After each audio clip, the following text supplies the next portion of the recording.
Starting today, we're moving in with my parents. It's not a big deal because they're my own parents, right? But my husband surprised me with this idea out of nowhere. I was so shocked and close to tears, I couldn't believe what he was saying. Just a few days after my father's funeral, my husband decided we should move out of our home.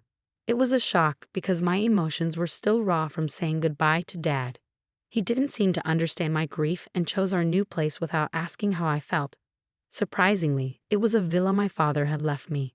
When we got there, my in-laws had already moved in. I'm Victoria, 29 years old, a product designer with my own successful business.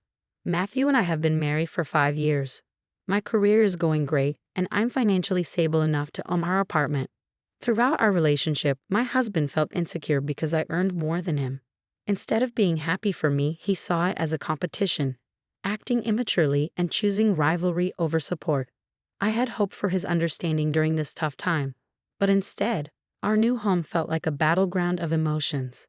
My father used to tell me not to worry about him and to focus on my marriage, but I believed it was important to spend time with him while we could. As time went on, I found it hard to hide my frustration with my husband. In the beginning, our love was strong, and we were happy together. But his insensitive remarks about my father's illness changed everything. It was difficult to accept this new side of him. My husband and I both worked from home, but he thought having me around was distracting, so I rented an office space and started commuting. It was convenient because it was on my way to the hospital where my father was being treated. Meanwhile, my husband stayed home all day and left all the chores to me. Juggling work, taking care of my father, and managing the house wore me out. Every day, I came home to find a mess and dirty dishes left by my husband. He seemed oblivious to my exhaustion and lived selfishly. Living with him made me realize he lacked empathy, leaving me feeling terribly alone. Then my father passed away. We had sold our family home as we had discussed with him. Despite being busy with funeral arrangements, my husband seemed distant, often on his phone or disappearing altogether. "Matthew, please help me, especially now," I begged, but he just got another work call. After hanging up, he laughed about all the calls he was getting. My anger and disappointment towards him grew deeper, especially with the sudden loss of my father. He became even colder, and I felt overwhelmingly sad. On the day of the funeral, he spent a long time talking to his parents away from everyone else. When they returned, they were smirking, which made me feel more isolated as others noticed their behavior. Despite everything, the cremation, burial, and inheritance processes went smoothly and the funeral ended well. After my father's death, my husband casually suggested, "Let's move in with my parents starting today. They're my parents, so it should be fine, right? If you don't agree, maybe we should think about divorce," he said with a laugh. But I couldn't stay calm after such an unreasonable proposal, especially while grieving. "How can we live there? We don't have any extra rooms in this apartment, do we?" I questioned. Actually, one room in our apartment served as an office and storage for my husband's work stuff. Since we didn't have kids, he used it freely. "We have that villa you inherited," he replied, smiling. I was shocked. Even though we had sold our family home, the villa held special memories for both my father and me. It was a place I wanted to keep as a tribute to him. But my husband didn't seem to care about my feelings and kept pushing for his own way. Living in that villa would be really tough for me. I tried to explain, but he didn't seem to listen. His parents had already ended their lease and decided to move into the villa. It seemed they had planned this during my father's funeral. Attracted by its space and peaceful location, their move was already in progress, and I felt like any objections I had would be pointless. Every time I tried to talk about my feelings, my husband would get annoyed. "You're always thinking about yourself. You've been away from home so much because of your father's illness and those sudden emergencies. Do you realize how much I've had to put up with because of your obsession with your father?" His words were harsh and unsympathetic, making my world even darker. "Now that your father has passed, you should listen to me," he went on. "It took him a whole year to die, which was way too long." His cold, heartless comments left me reeling. I didn't want to believe that this was who my husband truly was, but it was becoming painfully clear. He had little regard for my father or me. I remembered the pain on my father's face as he lay in the hospital bed. He would never have wanted me to abandon his memory just to obey my husband's insensitive demands. My husband's lack of empathy was crushing, and I felt more and more alone in my grief. and in my battle to honor my father's legacy. In that moment, any love I had for my husband vanished. My heart ached as I considered his apparent excitement about gaining the villa while I was supposed to be grieving for my father. Despite the storm of emotions inside me, I kept my composure and cautioned him, "You may think living in the villa is a good idea now, but you might regret it later."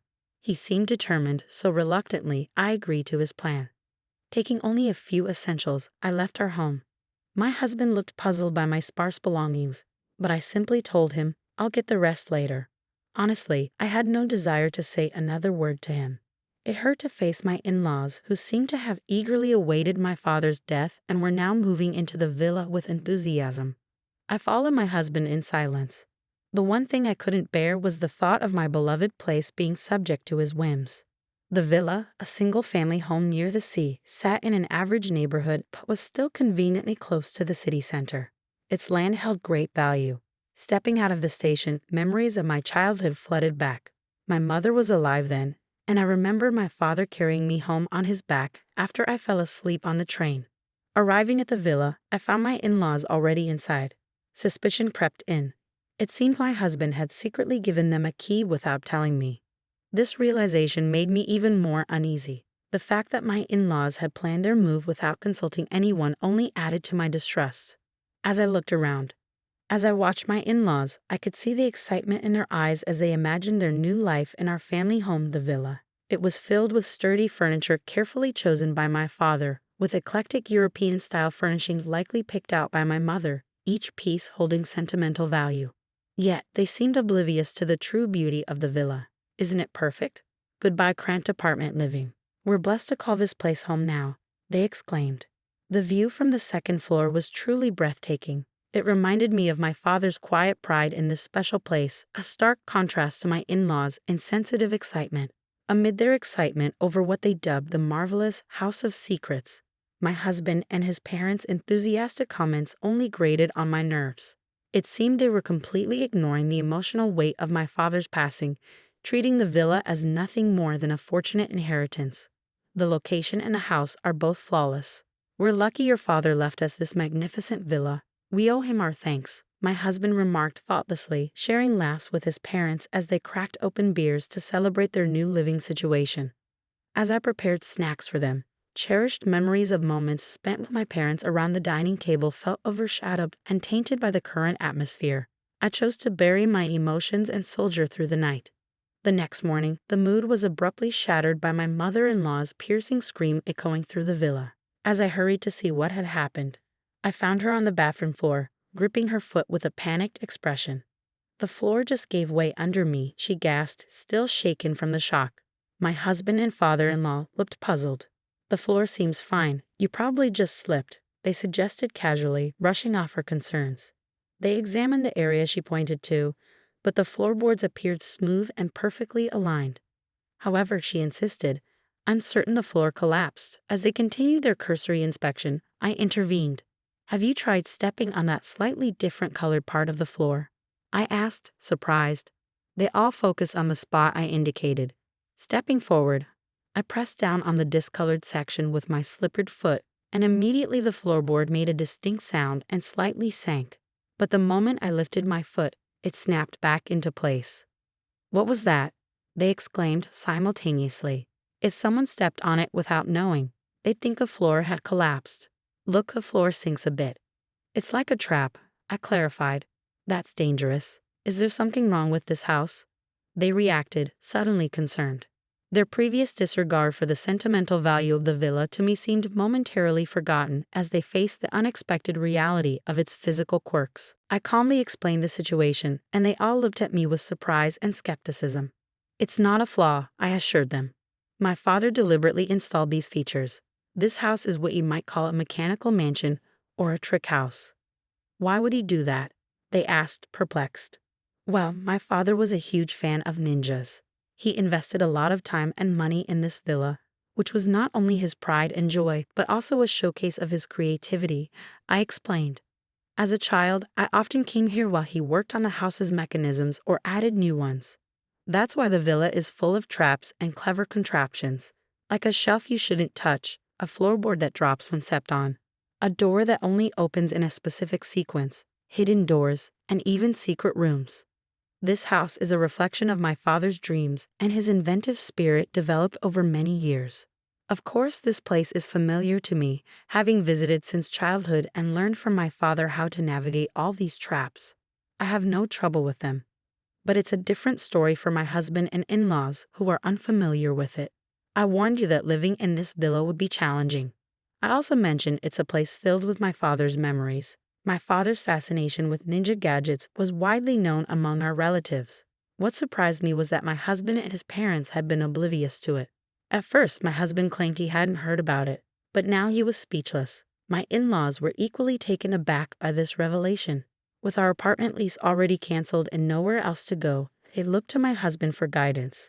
Amid their confusion, both my father-in-law and husband accidentally triggered another trap, causing them to tumble. Seeing them sprawled on the ground, I couldn't help but chuckle.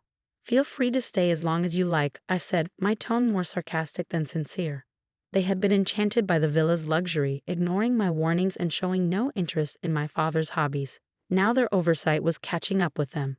Even my explanations about the trap dangers seemed to go unheard. "This won't be a problem. We'll adjust," my husband replied, trying to sound confident. I smiled knowingly, understanding his attempt but also aware of the challenges they would face in a house filled with my father's intricate contraptions. I informed them that I would return to the apartment to prepare for our move. However, my real intention was to stay behind. I needed some time alone to go through my father's belongings, finding comfort in the quiet. It gave me the space to gradually regain a sense of optimism and start envisioning my future. In just 2 days, my husband and in-laws had had enough of life in the villa. Meanwhile, my father's villa had become a minor attraction in the neighborhood. It was regularly featured in local newsletters as the trick mansion nestled in the residential area. Whenever the villa was occupied, curious locals and visitors, drawn by its reputation, would come to see the famous house. I remembered times when strangers toured the villa and local children played around it, bringing energy and liveliness to the place. My father had listed both the villa's and our former home's phone numbers in the newsletters. But now that the family home's number was inactive, any inquiries would be redirected to the villa's number. Thanks to my upbringing, I was fluent in foreign languages, which made it easy for me to handle calls from international visitors. However, my husband and in-laws struggled with this. They couldn't understand foreign languages and were already overwhelmed by the challenging lifestyle of navigating the house's many traps. Exhausted, sleep-deprived, and overwhelmed by the constant stream of unexpected visitors and challenging phone calls, they stumbled back to the apartment.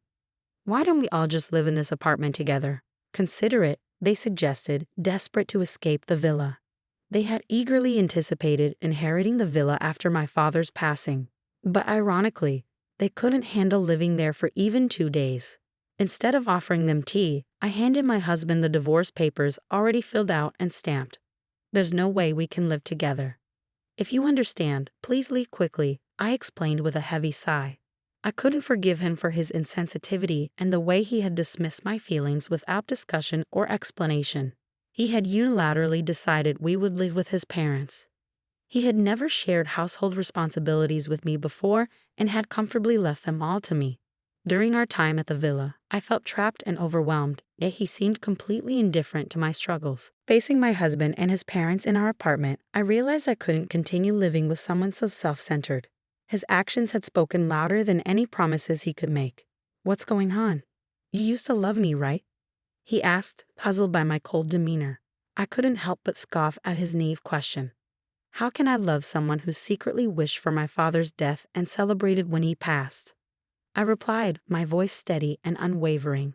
I handed him the divorce papers and firmly instructed all 3 of them to leave the apartment.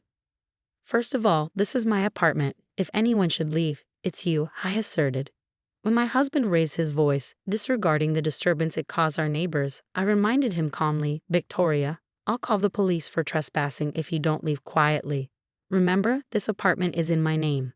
They fell silent, realizing the seriousness of the situation. They had relied on me for financial support, and now, with little of their own, they faced a harsh reality. Determined to cut ties before they could start their lengthy persuasions, I watched them leave. Neither my husband nor my in-laws had much in savings. After being kicked out of the apartment and unable to return to the villa, They ended up in a cheap, low-quality apartment, struggling to get by. The old apartment was so much better, they often complained. Initially, my husband felt guilty and apologized repeatedly.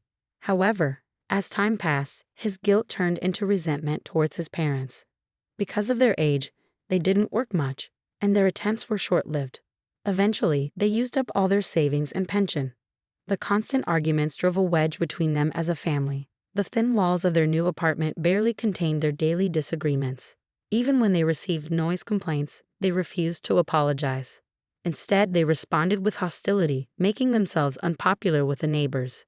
It seemed inevitable, but they would have to find another place to live soon.